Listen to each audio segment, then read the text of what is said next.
Hello বন্ধুরা, সবাই কেমন আছেন? আশা করি সবাই ভালো আছেন। আজকে আপনাদেরকে দেখাবো কিভাবে পাইজাতে ফান্ড আপলোড করতে হয়। কিভাবে আপনারা টাকার থেকেই ডলারে কনভার্ট করবেন, অথবা ব্যাংকের মাধ্যমে কিভাবে আপনারা ব্যাংক এবং ক্রেডিট কার্ড তার মাধ্যমে কিভাবে পাইজের ফান্ড আপলোড করবেন।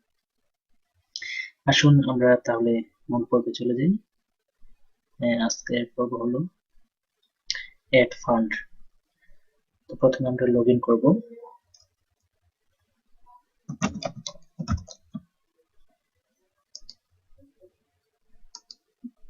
আইডি দিলাম।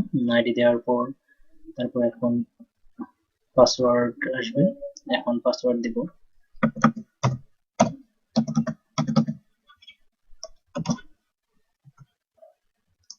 Log in. এখন কিছু সময়ের মধ্যেই লগ ইন হয়ে যাবে। লগ ইন হওয়ার পর আমাদের যা করণীয়, আমাদের পেজটি সম্পূর্ণভাবে লগ ইন হয়েছে। এখন আমাদের করণীয় যা, প্রথমে আমাদেরকে অ্যাড ফান্ড বাটনে ক্লিক করতে হবে। আমরা প্রথমে অ্যাড ফান্ড বাটনে ক্লিক করব।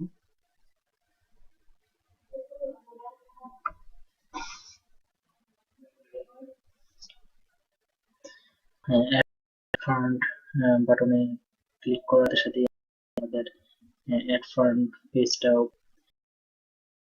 এখন আপনারা যারা ক্রেডিট কার্ডের মাধ্যমে ফান্ড আপলোড করতে চান, তাদের জন্য ক্রেডিট কার্ডে ক্লিক করতে হবে।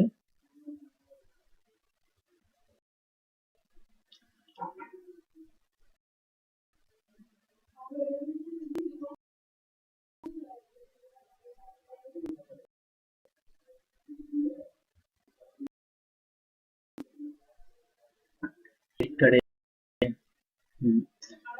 ক্লিক করার পর করতে হবে আপনার প্রথমে manage credit card. Manage credit কার্ডে ক্লিক করে আপনার ইনফরমেশন গুলো সেখানে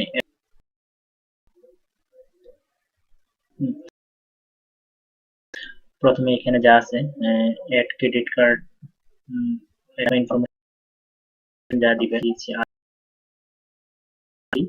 লাস্ট নেম আলী আকবর। সেখানে কার্ড নাম্বারটা দিবেন। কার্ড নাম্বার এখানে আপনার কার্ডের এক্সপাইরেশন ডেট, কার্ডটা যেই তারিখে এটার মেয়াদ শেষ হবে সেই ডেট। এটা এখানে মাসের, এখানে বিভিন্ন মাস আছে। মাসটা যে কোনো একটা মাস, যেটা আপনার কার্ডের মেয়াদ জানুয়ারি মাসে শেষ হতে পারে, ফেব্রুয়ারি মাসে শেষ হতে পারে। যে মাসে শেষ হবে সেই মাসের নামটা এখানে সিলেক্ট করে দিবেন। যদি জানুয়ারি মাসে হয় জানুয়ারি দিবেন। তারপর ইয়ার, যে ইয়ারে আপনার শেষ হবে সেটা এখান থেকে সিলেক্ট করে দিয়ে দিবেন, হয়তো 2400 হতে পারে। আপনার বিলিং কারেন্সি, যে কারেন্সিতে আপনি কনভার্ট করবেন সেটা ইউএস ডলার হলে ইউএস ডলার, ইউরো হলে ইউরো, ইউরো। আর যদি পাউন্ড হয় তাহলে আপনি পাউন্ড।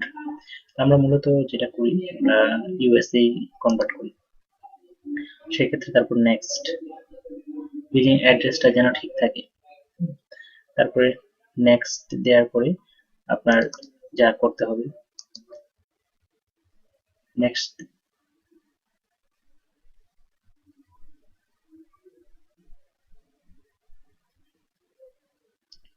সরি, আমি কার্ড নাম্বারটি দিতে ভুলে গেছি এখানে। আচ্ছা, যাই হোক, নেক্সট দেওয়ার পরে আপনার অ্যাকাউন্ট থেকে যে পরিমাণ আপনি আপলোড করবেন সেই পরিমাণটা সেখানে উল্লেখ করবেন। উল্লেখ করার সাথে সাথেই আপনারা সেখানে এটা পেয়ে যাবেন, ডিটেলস পেয়ে যাবেন। দেওয়ার পরে ডান করার সাথে সাথেই আপনার অ্যাকাউন্টটা এর মধ্যে আপলোড হয়ে যাবে। আর যদি আপনারা ক্রেডিট কার্ড ছাড়া যদি সরাসরি ব্যাংকের মাধ্যমে আপনারা এটা আপলোড করতে চান, সেক্ষেত্রে আপনাকে যা করতে হবে, এক ফান্ডে ক্লিক করে ব্যাংক অ্যাকাউন্ট,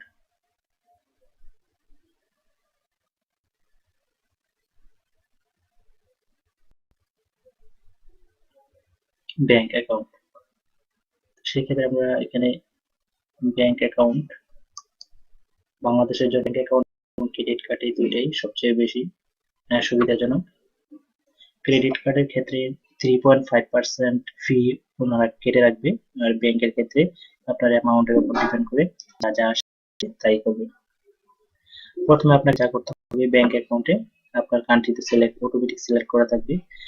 আপনি একটি new bank account, add new bank account, একটা যেই অ্যাকাউন্টের মাধ্যমে আপনি আপলোড করবেন, আপনার যে অ্যাকাউন্টটি থাকবে সেই অ্যাকাউন্টটি এখানে উল্লেখ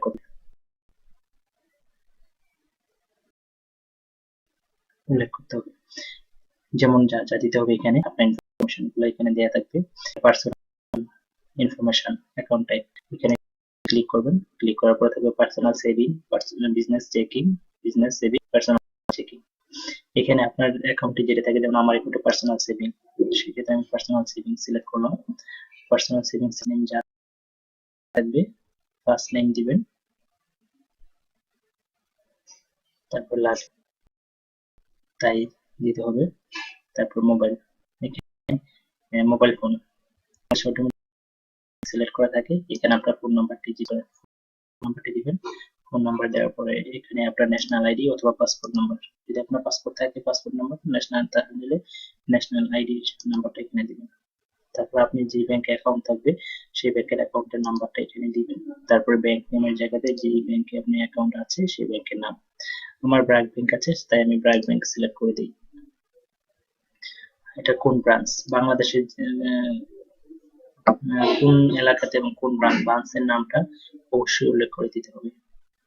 ব্রাঞ্চের নামটা যেহেতু উল্লেখ করে দিবেন, উল্লেখ করে দেওয়ার পরে সিটি, ব্যাংক যেই এলাকাতে আছে ওই সিটির নামটা এখানে দিবেন। দেওয়ার পর নেক্সট করবেন। নেক্সট করার সাথে সাথে এখানে আপনাকে ওরা আপনার কাছ থেকে 3 থেকে 4 কর্মদিবস 3 থেকে 4 কর্মদিবস চেয়ে নেবে আপনার অ্যাড্রেস ভেরিফিকেশন করার জন্য। যখন আপনার অ্যাড্রেস ভেরিফিকেশন হয়ে যাবে তখন আপনি ব্যাংকের মাধ্যমে আপলোড করতে পারবেন। তো ঠিক আছে বন্ধুরা, আজ এ পর্যন্তই। আপনাদেরকে আরো বিস্তারিত দেখাবো নেক্সট পর্বে। ততক্ষণ পর্যন্ত ভালো থাকবেন, ধন্যবাদ।